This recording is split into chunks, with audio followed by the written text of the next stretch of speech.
the most closely watched primary in Asia, so does the Republican Party actually have any chance in deep blue California, especially in the races for governor and for Los Angeles, the state's largest city? That was the biggest highlight of yesterday's primary. Are there any other related issues? Also, why does it always seem like California can't finish counting its votes? What's really behind that? That's another topic we'll be exploring today. And one more thing, Rubio testified in the Senate, basically back to back, first in the Senate and then in the House. It lasted nearly 5 hours in total. Now, Iran is actually in a stalemate. In this situation, how can the Secretary of State get through the Senate and House when facing the opposition party? Also, yesterday Rubio really stole the spotlight. What exactly happened there? And another thing, CBS's 60 Minutes fired a senior veteran, which has triggered a major earthquake in the American media. These are the latest topics I'm bringing you today. This is Feng Wei. So, what about today's show? There's just so much content today that I really can't cover it all myself. That's why I've invited our senior reporter, Cynthia, to join us on the program. All right, so first let me greet everyone. Welcome to Good Morning America, brought to you by Feng Wei. Hello to all our viewers on YouTube and to our listeners on Sound of Hope, Silicon Valley, FM 96.1. Hello, everyone. And let me say it again for our new friends out there. Please make sure to subscribe to this program so you won't miss any notifications about new episodes. The reason is that this show brings you not only the latest news, but also the stories and reasoning behind the news, helping us all understand what's really going on in America the more we watch. Of course, it's not just about America. Anyone interested in the US, I think, should definitely pay attention to our channel, which is called Feng Wei Time. To all our new and longtime viewers, please share this program and help more people find us. All right, now let's welcome our station's senior reporter, Cynthia. Right? Hello, Cynthia. Hello, everyone. All right, let's skip the small talk and get straight to the point. The biggest highlight of yesterday's six-state primary was, of course, California. Yep. What's going on here? The California governor's race is definitely the most attention-grabbing. Why is that? Because for the first time in about 40 years, California might actually elect a Republican governor. What does that mean? Wait, that's not possible. Schwarzenegger was in 2006. Right. So after Schwarzenegger? Exactly. Yeah, so actually, for many years now, California hasn't been able to elect any Republican officials at the state level or above. So this time, people might finally have a chance, during the general election or the recall election. There's a Republican candidate who made it onto the ballot, so there's a chance people could actually elect a Republican. So how are things looking so far? Well, actually, right now, it's still only about a third. Two-thirds of the votes have been counted, and with a 76.1% turnout, what are the current results? As expected, the Republican candidate, Steve Hilton, is in the lead. He has 26.9%, followed by the Democratic candidate in second place with 25.7%, close behind. In third place is Tom Steyer, also a Democrat and a billionaire. His share of the vote is nearly 20%. Okay, so these are the top three. But since about one-third of the votes still haven't been reported, the results could still change. All right, let me quickly talk about the background here. We all know, how did it happen that a Republican could not only make it into the top two in the California governor's race, but is even leading right now? Well, it's because, as everyone was saying before, Kamala Harris might run for California governor. And then there's California's current senator, Alex Padilla, but in the end, neither of them joined the race. So it was like, when the mountain has no tiger, the monkeys come out to fight for it. Trying to become the king, fighting for the throne. One of the bigger monkeys, as we know, is Eric Swalwell, a member of Congress. Yes, and for us Chinese Americans, we're all very familiar with him, because back in 2020, he was involved in that scandal with the Chinese spy Fang Fang. At that time, Swalwell was an important member of the House Intelligence Committee. He was even the chair of one of the subcommittees, and this guy's really good at talking. He's a rising political star in the Democratic Party. So when the scandal broke out in 2020, the Speaker of the House at the time, Nancy Pelosi, basically covered for him, which is how he barely managed to get through that incident. He managed to dodge a bullet that time, but now that he's running for governor, a whole bunch of issues about his relationships with women have come to light again. This time, no one is covering for him, so basically, he's done for. Not only did he drop out of the governor's race, but he also resigned from the House of Representatives. Yeah, so he resigned from the House of Representatives. That's why, as Kiang Tian just mentioned, the Democrat who came in second, what's his name? The former Biden administration health secretary, right? Yeah, that's him. He was also the former Attorney General of California. Ah, Right, so during Trump's first term, he held that position. Then, during Biden's administration, he was appointed as Secretary of Health and Human Services, which means he was the predecessor to the current Kennedy. okay, so that's how this situation came about. And then there's this guy named Stephen Hilton. Basically, those two were the front runners. As for the sheriff of Riverside County, his name is Bianco. He used to be in first place for a long time. But then Second? he was actually in second place for a long time. Or sorry, second place, right behind this guy named Stephen Hilton. Later on, when President Trump jumped in himself, Hilton didn't ask Trump to come out and endorse him, but after Hilton, Bianco ended up falling behind. So that's the situation right now. Yeah, I think the most.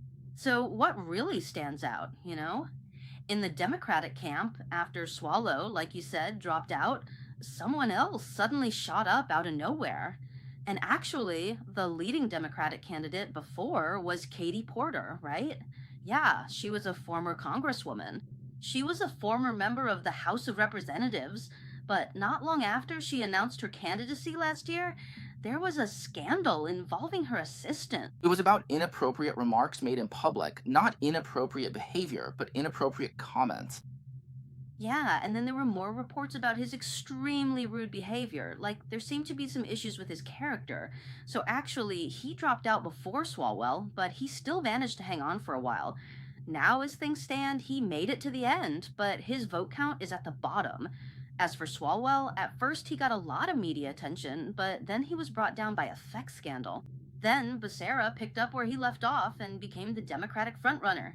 Next up is billionaire Tom Steyer. He's an environmental activist, and actually, he also ran in 2020, funding his own campaign out of pocket. Yeah, he ran for office by spending on Anne. All right, so now the media has basically already called it. What does called mean? It means the media has determined that Hilton and this other person are the two who will advance to the November runoff. Then the media asked Hilton two questions. First, what chance do you have in deep blue California? And the second question was, what was it again? They asked, how are you going to handle the Trump issue? Because in California, Trump seems to be, as they say, a liability for the consensus. So how did he respond? First, he pointed out that according to polls, 56% of people in California think the state is headed in the wrong direction. So that's why I'm here to correct this mistake. That's why I actually have a great opportunity. Naturally, it's my turn. That's the first point. Second, when it comes to Trump, he basically dodges the question, just saying, we shall see. Of course, I think people say Trump is a liability for California, but in this primary, right? If you look at this primary, it's the top two regardless of party, right? So they've already gone through this round of impact. As for what happens next, should he avoid Trump and try to win California? Is that the right strategy? Or should he stick to his principles and just be himself? We'll have to see what Stephen Hilton does. That's his perspective. Of course, Hilton has also been interviewed by Fang Wen. At the end of my interview, I told him, if you make it to the runoff, let's set up another interview right away, okay? He said, of course, no problem. So we're looking forward to the next interview. Actually, both of them gave speeches last night, in the middle of the night at their campaign events. I listened to most of what they said. Okay. Hey, they're actually very different, but you know what they have in common? Both of them are first generation immigrants. Oh, wait, that's not quite right. Or let me take that back. So, Steve Hilton is actually a true new immigrant, meaning he immigrated here from the UK. And then Becerra, his parents are immigrants. So, he's the child of first generation immigrants. Right, right. And I think he's of Mexican descent. Okay, okay. So, they're both immigrants, but their policies, the platforms they're running on, are very different. And you see, Steve Hilton, some media outlets have commented that he's extremely charismatic. Yeah, he's really charming. Very charismatic, and he talks about his policies in a very down to earth way. He is blunt. That is correct. And the slogan he uses is change is finally coming. California, do you support it? Let's ask our audience first. About half of our views are in California. So would you support it? Change is coming. Do you approve? Don't worry about the phone. We're traveling, so anything can happen. Maybe a waiter will come in to sweep the floor in a bit. Who knows? Let's just ignore it and keep going. Okay, so yesterday when he showed up, what was really interesting was that he mentioned the former Republican governor of California, Schwarzenegger. He's also an immigrant, right? Yeah, just like him, an Austrian immigrant. So he said, "Oh, this is what Alien Bro told me." He said, "You have to get the right jacket." He was like, "What do you mean by the right jacket?" Then he showed everyone. He said his jacket was actually a suit, and when he turned it inside out, you could see the lining inside. On one side, when you flip it out, is the American flag, and on the other side, the base layer is the California flag. Right. And then he said this is about he said what he's focusing on now is affordability. He said California has become unaffordable, and affordability is now a big issue in California. So he said he came up with a new word, Californiability. He said that now, after so many years, California finally has a chance to make a change. And what he really wants to focus on is the issue of affordability for the people. He was very specific about it. I think what he said is worth listening to. He said, first, for all California taxpayers, you might know this because you've interviewed him before, the first $10,000 of income is tax exempt. You don't have to pay taxes on it. Second, for small business owners, he wants to eliminate the $800 government registration fee. He wants to waive it, get rid of it, to encourage small businesses to step up. Then he talked about gas prices. He said California really has the highest gas prices in the whole country. Okay, and he said California actually doesn't need to pay such high taxes. Why? He said it's because California actually has its own oil but doesn't extract it. Instead, it imports oil from other countries. That makes California's taxes really expensive, right? Plus, California has its own unique gas tax. He said that in California, $3 gas isn't just a dream, okay? Then he mentioned school education and also bringing the Hollywood film industry back and so on.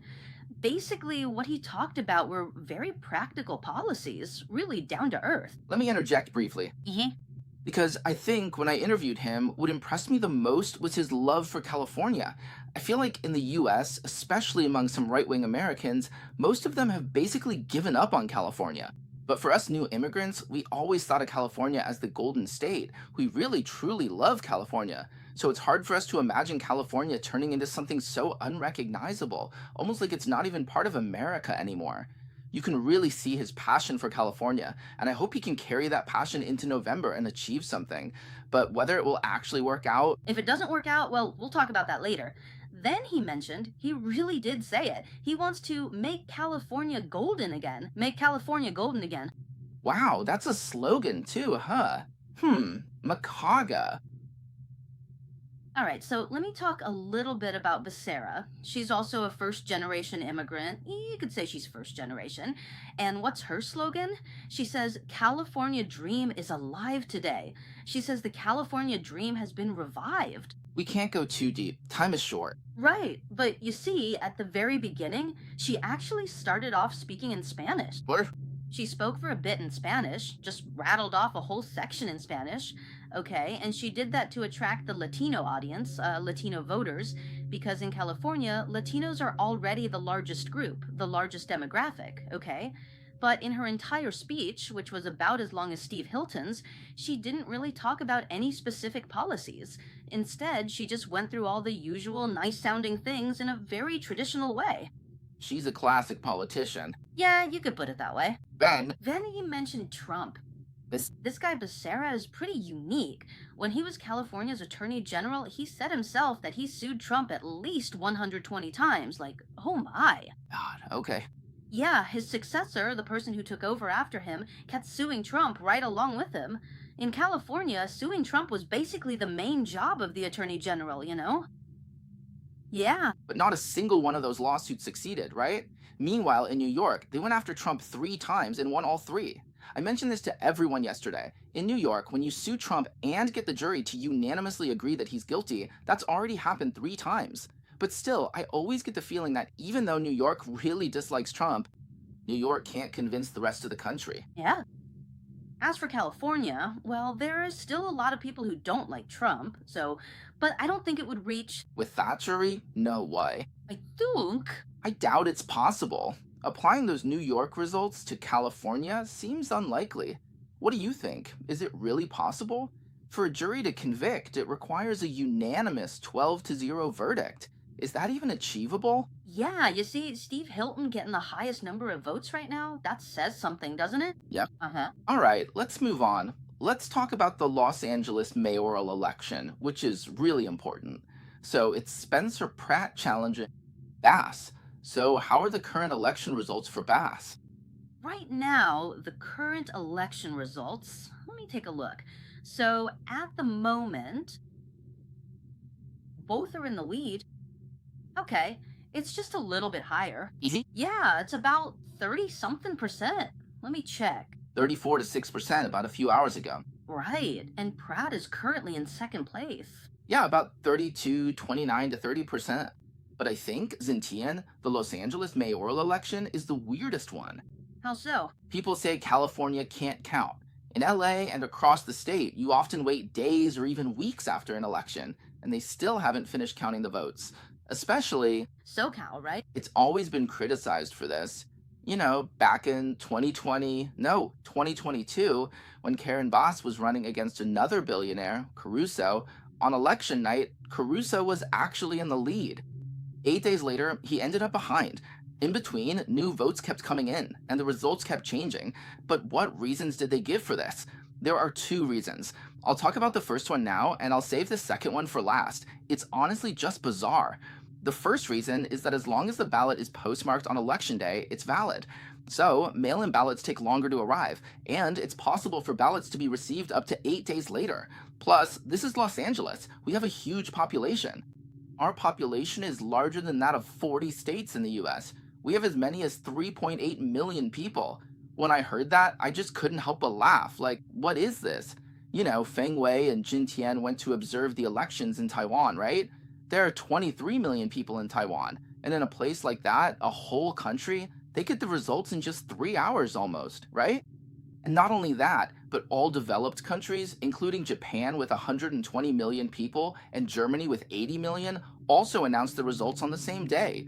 Let me give you another example that might surprise you. Even India, with its 1.4 billion people, announces its results on the same day. Exactly. So, what does your 3.8 million really mean, right? California used to be like that too. California actually used to be able to count everything on the same day. So now California has become a joke. People say Californians can't count. Yeah? Without counting, you can't announce the results. No. One of the excuses is, well, we have too many people, so we can't finish counting, plus there are all these mail in ballots and so on. The key thing is, some people even say there's this think tank in California, I won't name names, but it's basically a liberal, or rather a permissive think tank. They claim it's because we have so many anti fraud measures. So that's why we can't finish counting. We need several weeks to get through all the anti fraud measures. Let me ask our viewers. I haven't actually researched this, I'm just speaking off the cuff here, but I want to ask everyone, do you believe this? Do you believe that California can't announce the results because there are so many anti fraud measures? If you agree, write agree, and if you disagree, write disagree. Let's see what everyone thinks. It's honestly just wow. And then, of course, some people say that whether you can finish counting the votes in a day or not isn't really a population issue. It's a matter of whether you want to solve the problem. Some people say that California just doesn't want to solve this problem. And honestly, I think that argument makes sense. I'm not taking any sides here, because back in 2000 in Florida with Bush and Gore, they couldn't finish counting either, right? But after they couldn't finish, the very next year, they immediately reformed their election process. Florida counts votes quickly now, but California just can't seem to get it done or fix the issue. In California, slow counting is almost seen as politically correct to keep voting open for everyone. If you criticize their process, they'll just claim you're interfering with the election. It's like voting and counting votes are two different things, right? Casting a vote and counting a vote are not the same. That Becerra guy, he keeps emphasizing it. He says California has to make sure that everyone's right to vote is protected. Go ahead. Yeah. Anyway, everyone, just share your thoughts, okay? We really want to know what you think. What are your opinions on the California election? I think that's all part of public opinion. So, was there anything else about yesterday's election? Hurry up and let everyone know. Well, in California, there's also the congressional elections. Actually, this time there are more than 20 congressional seats up for election. So, they're all up for election every time, right? It must be elected. The key thing is, after California's redistricting, the number of Republican seats might actually drop to 4. Yep. If it drops more, I'm not sure. What's interesting here? What's interesting? Well, of course, for example, I think Kevin Kiley. Yeah, he was originally from the 3rd district, right? He's one of the rare Republican federal representatives from Northern California. You know, that mountainous area north of the state capital. Yeah, Kevin Kiley is actually pretty young. Right? Yeah, and he's also very before. Yeah. He's really talented. In his previous election, in the last election, I think he even got Trump's endorsement and support. But this time, because of redistricting, he had to move to a new district. He was basically kicked out of his original district and sent to the 6th district. Okay, so in the 6th district, his original 3rd district seat was then taken by a Democratic representative from the 6th district. So the two of them basically swapped districts to run. And right now, that's the situation. As of now, Kevin Kiley is still, he hasn't been knocked out of the top two yet, right? He's pretty close to the top two. Okay, with almost 25%. And then the other Republican candidate has already lost, and the one running against him is named Richard Pan. Richard Pan is a former California assemblyman. Okay, he's Chinese American. I'm Chinese American. Chinese American, right? But his last name is Pan. Pan, yeah. But his political stance is very radical. Okay. So these two running against each other is definitely worth watching. Right, so I think this Kevin Kiley, because he was elected in another district that's more Democratic leaning, he had no choice but to. He had to leave the Republican Party and become an independent. Independent? Okay, this was due to real world pressure, which is understandable. And then, there's also the 40th district. The 40th district hasn't come up yet. But this 40th district is another one that's been affected by some unusual circumstances. I want to get. Just two examples will do. Because originally it was a relatively safe Republican district. It's in a very conservative part of Southern California. But it's become less and less conservative. Right now, the current representative is Young Kim. Yes, that's what it means. I've met her because a lot of Chinese people know her well, so it's like. So what happened is another sitting Republican congressman from the 41st district, Ken Calvert, squeezed into this district. So now you have two Republicans fighting over the same seat. Originally, it was supposed to be a very safe seat, but right now, Young Kim actually seems to be trailing. So, because of redistricting, two Republican incumbents who were supposed to have a guaranteed win are now fighting each other. This is the kind of tragedy that redistricting in California has brought about. Right, so that's why, in California, the number of Republican congressional seats, which used to be 9, could very well, most likely, be squeezed down to just 4 seats. All right, let me tell you about another highlight, the third one, Iowa. I want to hear your thoughts on this. The governor of Iowa, well, the current governor has termed out, so there will be a new person. So now there are two Republican candidates running. One is a current member of Congress named Finster. So he's running for governor. And then there's Charlie Kirk. His organization, Turning Point USA, is backing a businessman. But in the end, Trump decided at the last minute to endorse Thinstra. In the end, it looks like Chi Jing lost. She lost, and the candidate endorsed by Charlie Kirk's organization, the one Trump ended up supporting, won. Interesting, right? So what does this show? It means this was a break in Trump's perfect record, his first loss. But he really did only make the decision at the very last minute. At the time, his list of endorsements was pretty strong. As for why Trump chose that candidate, we don't really know. But anyway, this is at least one example of Trump not coming out on top. Of course, this round of primaries in early June is another test for Trump. He's memorized a list of dozens of people, so Trump's so-called sweeping influence within the Republican Party is going to be tested again. We probably won't know the full results until around this time tomorrow. So what's Trump's current endorsement success rate? We know there's at least one race in the books. Alright, now let's move on to another topic. Thank you, Xintian, for bringing us the latest updates. Next, we're going to talk about Senator Rubio's congressional hearing. Alright, someone just called in and asked Xintian to handle something quickly. Oh man, we're juggling family matters and this show at the same time. Honestly, it's been quite a journey doing all of this, and it's always pretty exhausting. Today, people keep saying Feng Wei is a workaholic, can't even relax for a moment when there's a problem. What can you do? There's just so much going on in the world. So we're still here, sticking with it, and bringing you the show. Actually, if it were up to me, today's episode would be an hour and a half, because there are just so many interesting news stories to talk about. But we can't do that. We have to go out with the family. This is what you call taking a vacation.